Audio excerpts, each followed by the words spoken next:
Welcome to Beyond the Mission Doors, the official podcast of the Erie City Mission, brought to you by Money Radio WPSE.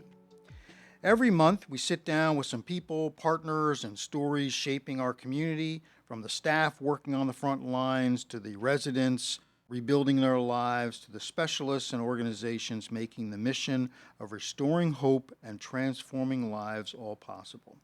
On today's episode, we're titling it The Road Back, Men, Recovery, and the New Life Program. We're joined by Greg Bousquet, who is our Director of Men's Ministry, and we have a special guest named Scott, who's going to share a little bit about his story and what it's like to be in the Erie City Mission. We want you to really look like the men in Erie, the programs that are changing lives, and the courage it takes to start over. So let's start. I want to ask you both to introduce yourselves a little bit. So why don't we start with you, Greg? Yes. Again, my name is Pastor Greg Bousquet. I am the Director of Men's Ministries here at the Erie City Mission. I am over the outreach program, the New Life program, which is our long-term drug and alcohol recovery program, and over the Samaritan Care Men's Shelter. I've been a pastor for over 20 years. I am ordained through the National Association of Christian Ministers. I have a master's degree in theology, and I have a master's degree in behavioral health and addictive counseling. Okay, wonderful. And how about you? Hi, my name is Scott. I'm 52 years old, from Erie, Pennsylvania. I'm in recovery with some addressing methamphetamine addiction issues. And How long you been in the program? I've been in the program here for approximately 8 months. Okay. And I'm very grateful for that opportunity. Wonderful. Well, let's start with what's the capacity of your program here? I'm seeing a lot of people don't realize that Sure. that the mission, they think the mission does meals and beds, right? So if we talk to our listeners, they're like, well, the mission does great stuff. They do meals and they give out food and they have people have a bed. But a lot of people don't realize that the mission has a life transformation arm to it. Yes. That is a aggressive arm that really is structured, and its goal is to see men and women transform their lives. Yes. So how many beds are in the program? Sure. So when you take the men's department in general, like we said, there's 3 departments. We have the outreach program, we have the New Life program, and we have the Samaritan Care Shelter. Starting with the shelter, it's probably our biggest program when it comes to the number of beds. We have 56 beds, which is constantly full. We're at 100% capacity. We might have a bed in the morning. By usually 10 o'clock every day, it's full. So our capacity for the shelter is about, I said, against 56. And just as we're on that, what's the time, like somebody would come in off the street, how long could they stay? So initially when they come in, they're given 60 to 90 days. And then based upon their activity and their progress forward, we extend that. Okay. Because our goal is, once they come in, to get them into case management and to get them housed, to get them treated. And as long as they're progressing forward, we extend their stay until we can get them a stable housing. And that's our goal for every single man that comes in. And so just really quick on the Samaritan's Care Shelter, you have a great guy running that. What's Correct. his name? Phil. Fromeyer. Fromeyer. Yeah, Yes. he's a wonderful, wonderful advocate for them. Phil is probably one of the best case managers I have ever met. Yeah. And he is a man that absolutely loves this demographic. Yeah. His heart and life is devoted towards making these men's lives better.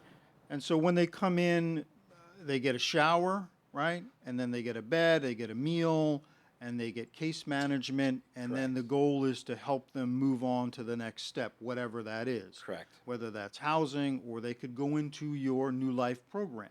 So let's Correct. talk about the New Life program. How many beds do Absolutely. you have in there? So the beds for the New Life program, we have roughly, right now, 36 is our total number of beds for the New Life program.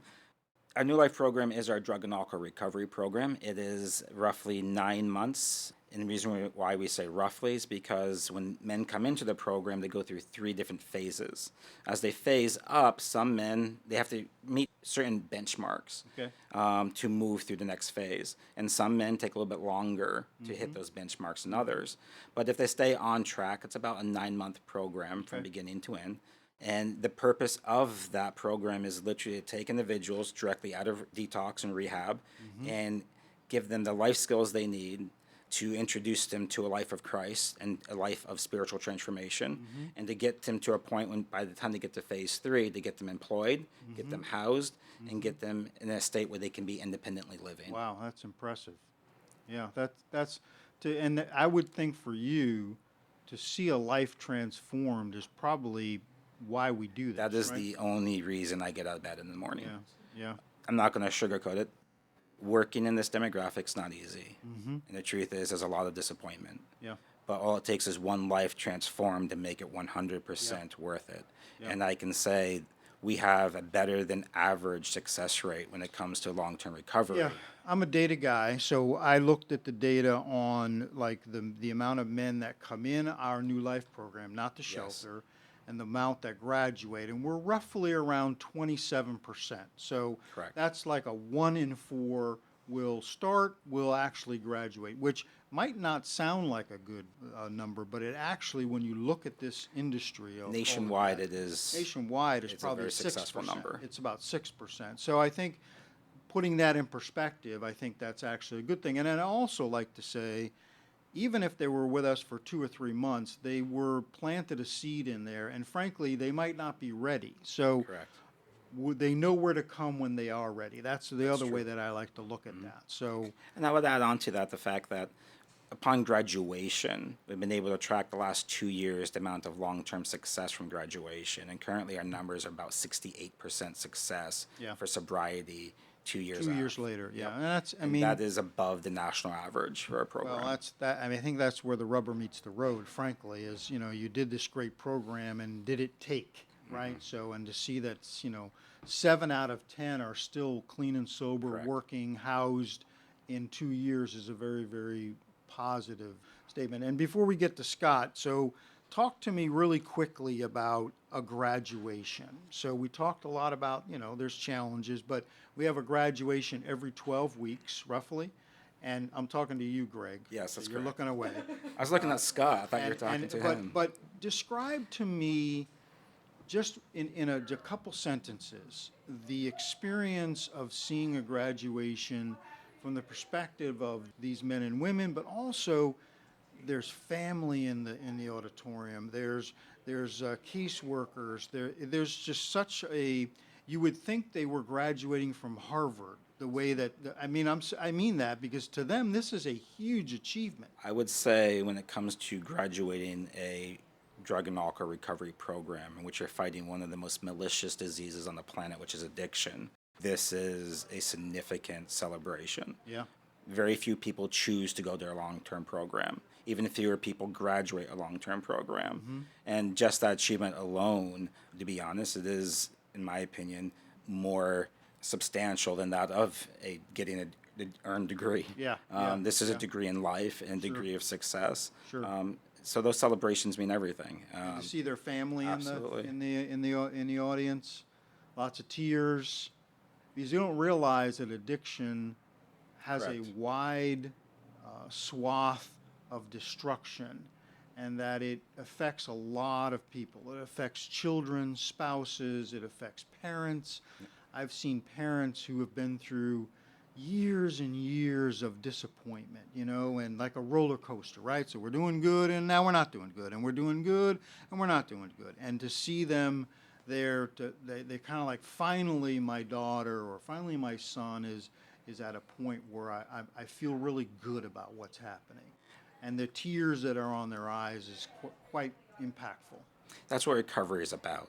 Recovery is about, well, it's in the name. It's recovering that which these individuals have lost. Yeah. And that is family. That is, in many cases, trust. It is a father reclaiming his family. It is a son reclaiming his mom and dad. Yeah. It is literally, it's a dad reclaiming their children. Yeah. So it is very emotional and, again, very rewarding to see those relationships repaired. Yeah. And that is what recovery is about. And the other side of the coin is recovery is also about creating new things that they've never had before to begin with. Right. And that's what this celebration is about. It's a new beginning. And for many of these individuals, it's not just simply recovery. It's a completely new building that they've created for their life, a structure for the rest of their lives to hang on. Right. And it is very emotional. And it is very again, it's a very rewarding just to see, and it's nerve-wracking Yeah. because you pour into them, and now you have to take your hands off and Yeah. see them stand on their own 2 feet. Yeah. Well, thanks, Greg. So let's talk with Scott a little bit. I'll say before he speaks that it takes a lot of courage to get in front of people and talk about challenges that we've had in our life. We all love to talk about our successes, right? But a lot of times when I hear testimonies, I'm so proud and I'm so awed by the transparency of being able to share. I messed up, I screwed up, and many of them are doing that because they want to prevent someone else from going down the road that they went down. So, Scott, thank you for being with us today. I know it's challenging to share your story sometimes, but I appreciate it. It's my pleasure. Thank you for having me. So where are you from? You said you're from Erie. Originally from Erie, Pennsylvania. Yeah, That's so you're a correct. local guy. I am a local guy. And so just tell me in a couple of sentences how you ended up at the doors of the Erie City Mission New Life program.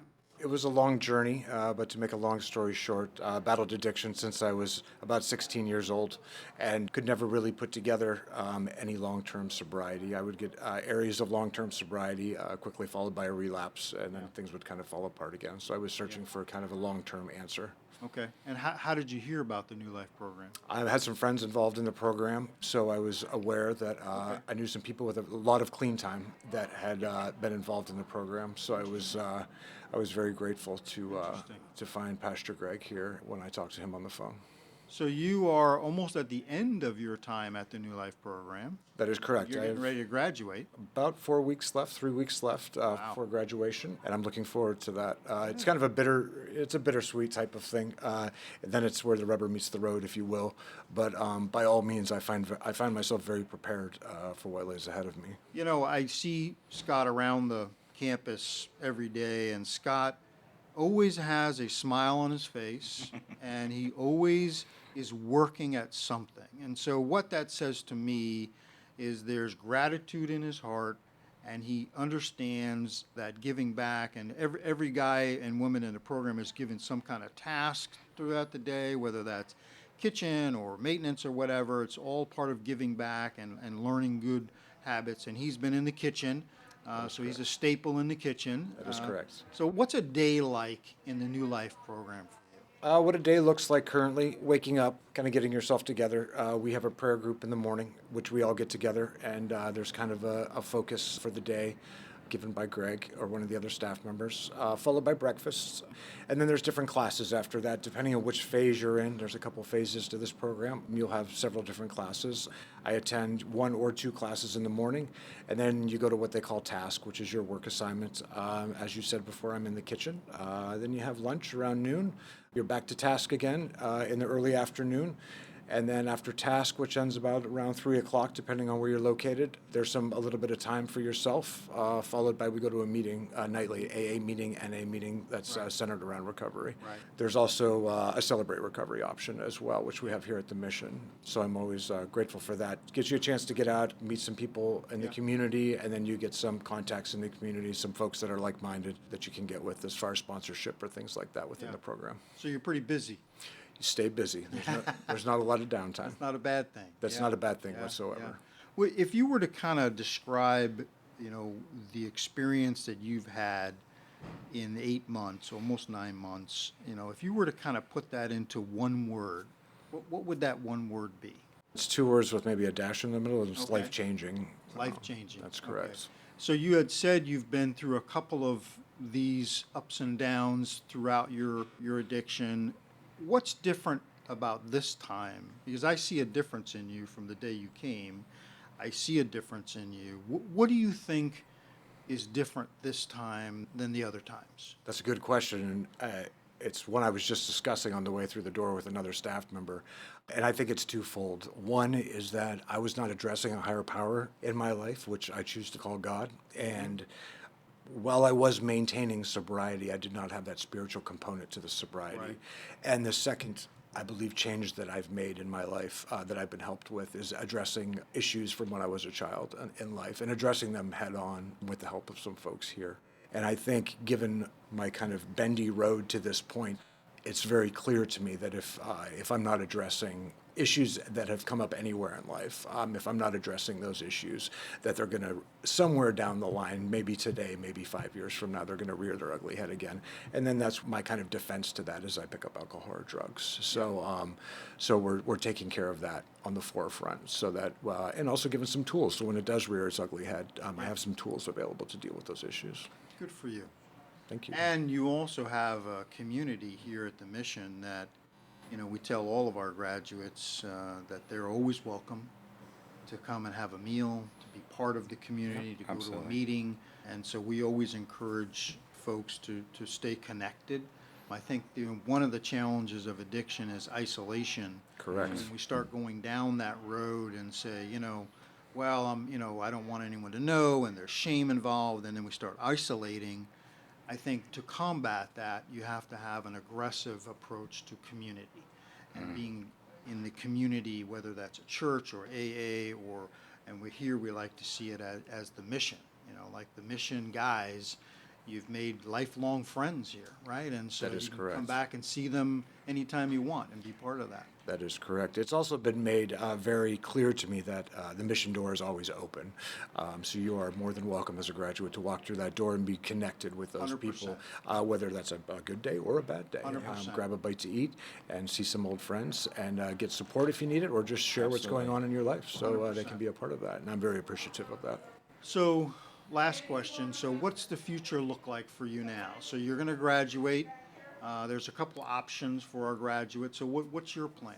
There's definitely some options on the table. My current plan is not making any fast moves. I found in the past I've made some quick moves to get back to work and get all tied up in that, and that hasn't ended too good, so we're taking things very slow. Good. I have an opportunity at a local medical facility, which I'll be utilizing that job. I just landed that job a couple weeks ago. I'm very grateful for that. I'll be down at UPMC Hammett. Very grateful for that opportunity. There's an option to live what they call 3/4 here at the mission. You're still living here at the mission, but you're working and kind of doing your thing, but you still have some hoops to jump through here, which kind of gives you some accountability. And then slowly transitioning that. There's also some housing options here through the mission. I'm going to live with an old friend of mine who's also in the program. We were roommates before. It's a very good situation, but I'm going to do that very slowly and kind of transition into that. So still staying here during the week and working, and then maybe going up there to my friend's house on the weekends, and kind of transitioning slowly into that. I think the whole key to that whole component is made clear to me from my track record, and also from learning from other people, is to make a slow transition into things and not make any fast moves. That's a lot of wisdom there. Absolutely. Well, thank you, Scott, for sharing your story with us. And Greg, so to kind of close this out from your perspective, I know the mission offers a lot to these men and women during the 9 months to a year that they're with us. Yes. Could you kind of sum up, even Scott touched on it a little bit, that he's kind of dealing with some stuff from the past. Sure. I mean, this is a complex issue, right? Sure. There's a reason why folks struggle with this. Absolutely. So tell me a little bit about what the New Life program is offering. And you don't have to go through every class, just kind of like a couple of sentences of what we're trying to offer here. Yeah, we cram a lot into 9 months. Yeah. We do, like Scott said, every client that comes in has to go to classes in the morning between 8 o'clock and 10 o'clock, and those classes vary depending on what phase they're in. But those classes is everything from cognitive behavioral therapy classes on emotions and how to use emotion regulation, classes on addiction, spiritual classes on the Bible itself, just reliance on Christ and the power of Christ. We got classes on finances and budgeting. We got classes on what we call Life 101 classes, one for each phase, in which we partner with the Learning Center here at the Erie City Mission to give guys basic life skills that some of them are lacking. Yeah.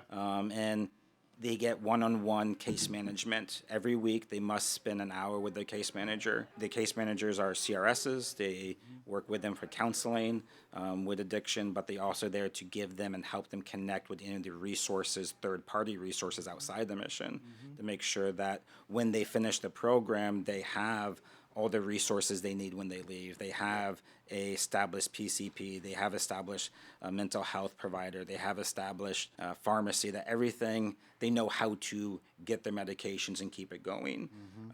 So the 9 months, it's a lot of it's a lot of giving. It's a lot of sharing. It's a lot of teaching, a lot of edification and lifting these men up who come in here broken. We really try to do a holistic approach. We truly believe for recovery, you have to heal the mind, the body, and the soul. And I do believe that too many institutions do maybe two of those three. Very seldom do you see an organization that do all three and emphasize all three. Once they leave the program, as Scott was mentioned, we do have continued care options. We do have 3 corridors program. We currently have 12 three-quarter beds, and plus we have 4 apartments. So guys, when they finish the program, are able to still have some umbrella of accountability. They have more independence. They're working jobs now, but they're still connected to the mission. They're still here. They still have access to case management if they want it. So it's not just 9 months, there's the door, good luck. We are here to help them for as long as they need, and even help them get that independent living afterwards. And I think one of the things that the listeners need to understand is that the mission does not charge any participant anything to come in the program. And I think that's due in large part to our generous donors and churches and individuals who believe in this program and believe in the success of this program. It's interesting, most programs are 28-day, 30-day program because you're working off of insurance, or you're working off correct. of Medicaid or Medicare. Whereas the mission is, if you don't have any of that, it's okay. And we're here to help you. And I think I'm proud of the fact that we're allowed to work with anyone who comes through our doors, whether you have insurance or not. And we don't charge anyone anything. Correct. And so therefore, we're able to, and we don't, it's interesting too for our listeners to realize that only 3% of our overall budget every year comes from any government source. So think about that. That's a couple small grants that go towards food and some other things, but 97% of our funding comes from compassionate, generous individuals and churches and businesses in Erie, and I think that says a lot about what this program is all about. So I guess in closing, is there anything you'd like to just say real quick in closing? Just to emphasize what you just said, the Erie City Mission, this model that we have to provide a long-term program cannot be done through insurance. It's just not possible. It can only be done through an organization like this, through the charity of people who have a passion to help. And we are lucky that we live in a city where there are so many people willing to give. This is a very generous city, and without that generosity, we wouldn't exist. These type of programs are best done not through insurance companies. It's done through people that truly love it. We're not in it for the money. There's no money in this. We spend money, sadly. That's what we do. And without that love and support from the community, none of this can be possible. And every time that someone does donate, lives are genuinely being transformed and changed. And I just believe that our listeners should know that. Sincerely. Well, I've given my life to this, and so I think I can't think of a better cause. I don't know if you want to say anything, Scott, in closing, or if you have a couple words of encouragement maybe to those struggling with addiction. Well, number one, I just wanted to express my gratitude to the Erie City Mission and the folks that work here. As Pastor Greg said, there's a lot of folks here that are not doing this for a paycheck. I mean, it's very clear that they could be doing a lot of things with their lives, and they chose to be here. So I'm very grateful for those people and for that. And if you're struggling and you're don't know what to do, there's numbers you can call, and there's people there to help you.